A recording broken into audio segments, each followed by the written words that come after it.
นี่คือช่วงเวลาที่สำคัญที่สุดของมนุษยชาติ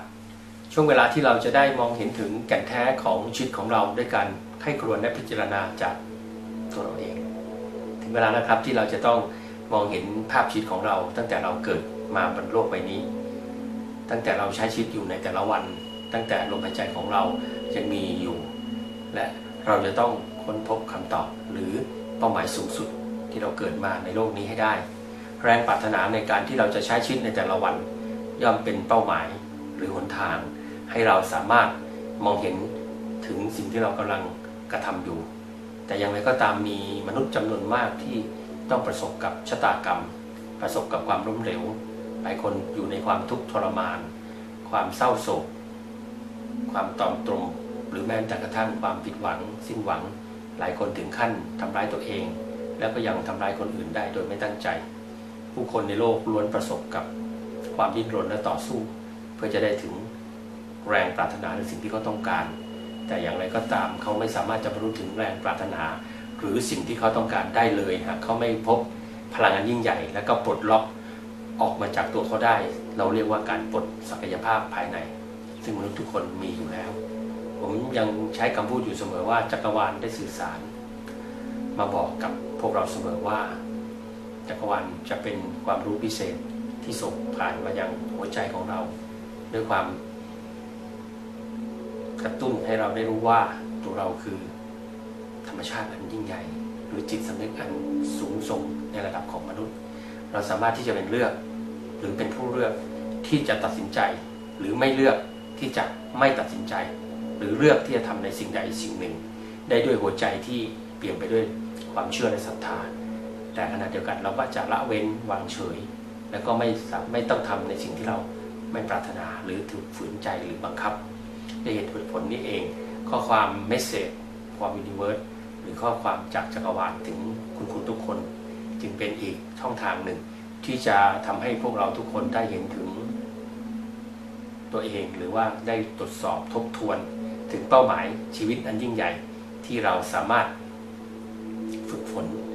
แล้วก็พัฒนาตัวเราไปได้อย่างถึงขีดสุดผมอยากจะใช้คำว่าไร้ขีดจำกัดเมื่อไหร่เราสามารถค้นพบกระบวนทัศน์อันยิ่งใหญ่ของชีวิตเราจะพบว่าชีวิตของเรานี่มันมีความหมายทุกๆลมหายใจถ้าผมจะบอกว่าตอนนี้คืออีกวันหนึ่งซึ่งผมได้มีชีวิตอยู่และได้ใช้ชีวิตอย่างเต็มที่ด้วยพลังอันเปี่ยมล้นไปด้วยความรักและศรัทธาในชีวิตผมเพียงอยากจะบอกกับตัวเองและก็บอกกับท่านผู้ชมทุกคนว่าผมจะขอใช้ชีวิตที่เหลืออยู่ในการแบ่งปันประสบการณ์และความเข้าใจชีวิตของผมอย่างไม่มีขีดจำกัดให้กับทุกคนเราจะใช้คำว่าความรักที่ไม่มีข้อแม้ก็ได้เงื่อนไขของความดีหรือความสุขที่เกิดขึ้นจากการเป็นผู้ให้หรือการเป็นผู้ถ่ายทอดโดยไม่ปรารถนาสิ่งใดเกิดขึ้นในหัวใจของผมและในขณะนี้เรารู้สึกอยู่เสมอว่ามนุษย์เรารวมทั้งผมด้วยได้เผชิญกับความทุกข์ยากทรมานทั้งทางด้านชีวิตทางด้านเศรษฐกิจหรือแม้แต่ทางด้านสังคมในทุกมิติที่เรากำลังประสบอยู่ไม่ว่าจะเป็นความทุกข์ยากของชีวิตที่เราอาจจะต้องประสบกับปัญหาของชีวิตที่มีประสบการณ์มากมายแห่งความเจ็บปวดรุนแรงแห่งความขมขื่นหรือแม้กระทั่งความผิดหวังผิดพลาดหรือแม้กระทั่งความอ่อนแอมันทำให้เรารู้สึกหมดแรงมันทำให้เรารู้สึกเหนื่อยล้าและบางคนถึงกับยอมจำนนในชีวิตถ้าข้อความนี้จะทำให้บางท่านบางคนได้หลุดพ้นและสามารถที่จะเอาชนะโชคชะตาตัวเองได้นี่ก็น่าจะเป็นอีกวิธีการหนึ่งที่จักรวาลกำลังส่งผ่านถึงทุกท่านที่กำลังชม YouTube จุดนี้อยู่เราจะต้องเอาชนะโชคชะตาของเราชนะชะตาชีวิตที่เราคิดว่าเราอาจจะถูกกำหนดมาพระพุทธเจ้าบอกว่ากรรมเกิดขึ้นจากการกระทำของเราทั้งกรรมในอดีตและกรรมอนาคตรวมทั้งกรรมในปัจจุบันแต่กรรมที่จะส่งผลให้เราพบกับความสำเร็จหรือความล้มเหลวนั้นก็คือกรรมที่อยู่ในปัจจุบันที่ฝรั่งเรียกว่า present ส่วน past หรือว่า future คือสิ่งที่เป็นอดีตและสิ่งที่ยังเป็นอนาคตคือยังมาไม่ถึงพระพุทธองค์บอกว่าไม่ควรใคร่ครวญหรือข้ามครวญถึงมันเพราะมันผ่านมาแล้วและยังไม่เกิดขึ้นงั้นวันนี้เราเพียงแต่ทำให้สถานภาพของชีวิตของเราในวันนี้เป็นสถานภาพที่สูงส่ง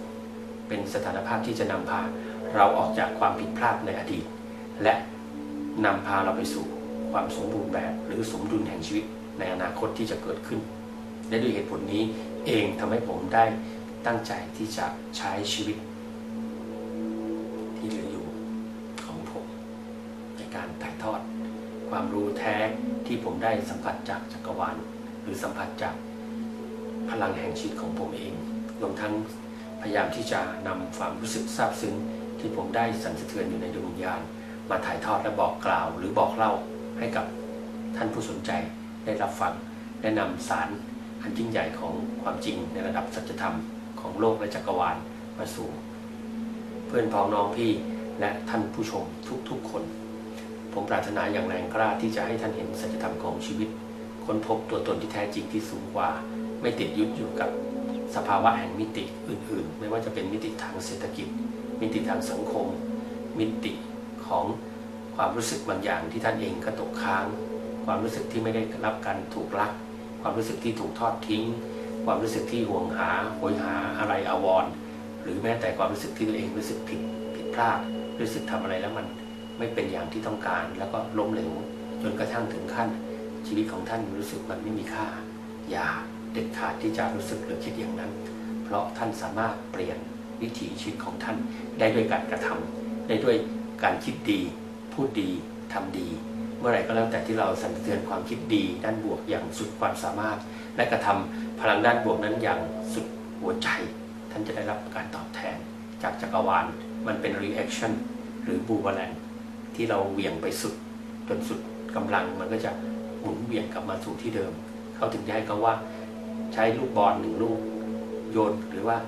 เด้งไปยังกับผนังแรงเท่าไหร่แรงกระทบที่มันกระทบผนังของลูกบอลอันนั้นของวงกลมลูกบอลอันนั้นก็จะเด้งกลับมาหาเราด้วยพลังแรงอีกเท่าหนึ่งเหมือนกันเช่นเดียวกันในการสื่อสารกับข้อความของจักรวาลในวันนี้ผมเพียงอยากจะบอกกับทุกท่านว่าท่านสามารถเปลี่ยนความทรงจำเปลี่ยนพลังชีวิตของท่านเปลี่ยนรูปแบบการใช้ชีวิตของท่านได้อย่างง่ายดายท่านเพียงแค่สำรวจตรวจสอบว่ามีอะไรเป็นข้อบกพร่องของชีวิตมีอะไรที่ท่านต้องลบหรือว่าดีลิสต์มันออกจากความทรงจำอันเจ็บปวดลืมมันไปเถอะครับการลืมและการมองผ่านมันมองข้ามมันหรือแม้แต่การให้อภัยตัวเองท่านจะได้รับการให้อภัยและคนที่ให้อภัยตัวท่านเองดีที่สุดก็คือตัวท่านเองนั่นเองถึงเวลานะครับที่เราจะเปลี่ยนชีวิตของเราให้มันเป็นไปอย่างที่เราต้องการและใช้เวลาแห่งชีวิตของเราให้คุ้มค่าทุกวินาทีที่เรามีชีวิตอยู่ในโลกใบนี้ในดาวเคราะห์ดวงนี้นี่คือเหตุผลสำคัญที่ทำให้ข้อความจากจักรวาลได้ส่งถึงท่านในรูปแบบต่างๆไม่ว่าจะเป็นข่าวสารไม่ว่าจะเป็นสารคดีหรือไม่ว่าจะเป็นหนังสือที่มีนักเขียนผู้คนทั่วโลกซึ่งได้รับการสื่อสารคล้ายๆกับผมได้มาเขียนหนังสือเป็นภาษาต่างๆทั่วโลกโดยเฉพาะเป็นฝรั่งชาติตะวันตกเขาก็จะเขียนหนังสือ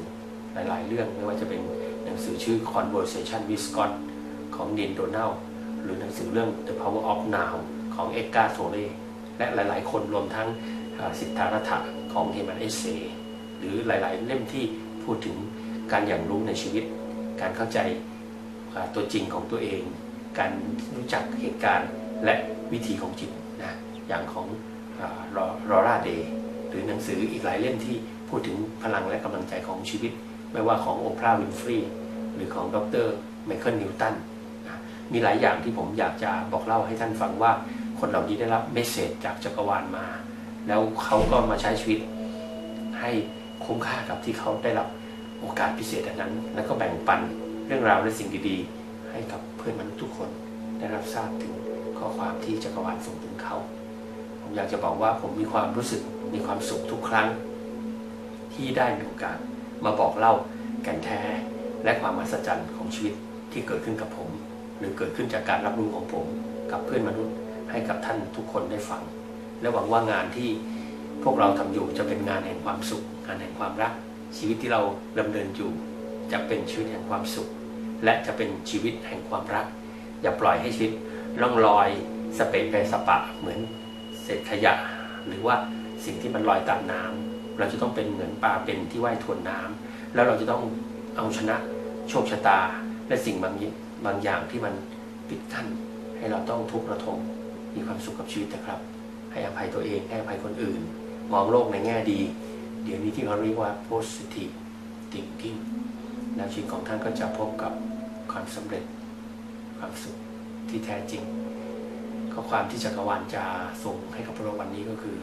เลิกวิจารณ์คนอื่นเลิกมองอะไรในแง่ร้ายเลิกมีทัศนคติด้านลบแล้วก็หันมาเอาใจใส่กับตัวเราเองให้มากขึ้นเราไม่มีสิทธิ์ที่จะไปตัดสินหรือพิพากษาใคร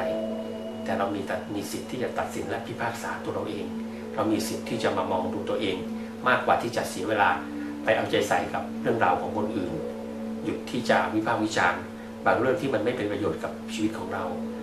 ให้ความสนใจกับชีวิตของเรามากขึ้นให้ความสนใจกับสิ่งที่เป็นตัวเรา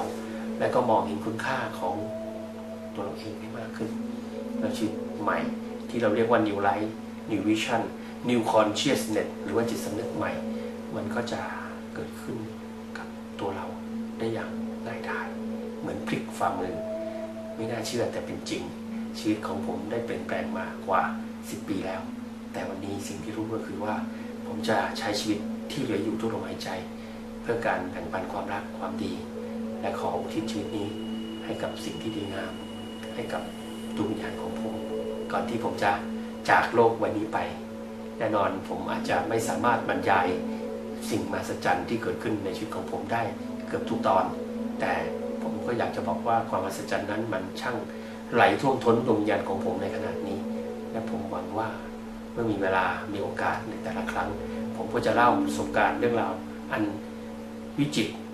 ตระการตาแห่งดวงวิญญาณของชีวิตที่ผมได้สัมผัสมาให้กับพวกท่านได้รับฟัง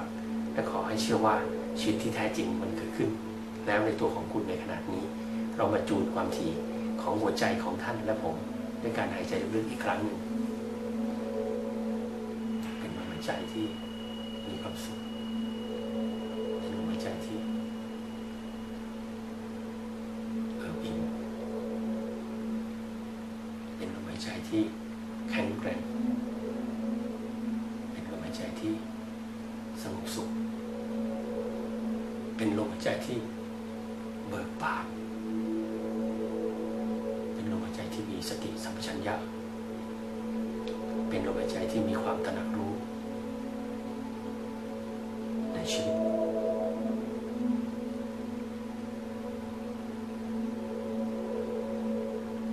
ตั้งแต่นี้ต่อไปขอให้ท่านได้ค้นพบตัวตนที่แท้จริงของท่านที่งดงามที่บริสุทธิ์สดใสสว่างแปลวพราวเหมือนดวงดารามีประกายแสงสว่างประดุจดวงอาทิตย์ที่จะเจิดจรัสและท่านจะเป็นความหวังของชีวิตความหวังของตัวท่านเองความหวังของคนที่รักท่านใช้ชีวิตทุกลมหายใจมีคุณค่าขอให้ท่านเชื่อมั่นในความดีงามขอให้ท่านศรัทธากับสิ่งที่ตัวเองค้นพบชีวิตของท่านจะได้รับการปลดปล่อยเพื่อจากมายาจากความอ่อนแอจากความเปราะบางของชีวิตไปสู่ความเข้มแข็งและค้นพบชีวิตอันยิ่งใหญ่นั้นด้วยตัวของท่านเองจนกว่าเราจะพบกันอีกในตอนต่อไปของ Message from Universe ข้อความจากจักรวาลถึงท่านด้วยหัวใจและความรักและด้วยพลังแห่งดวงวิญญาณที่บริสุทธิ์ผมขอให้ท่านทุกคนจงประสบแต่ความสุขความสำเร็จตลอดไป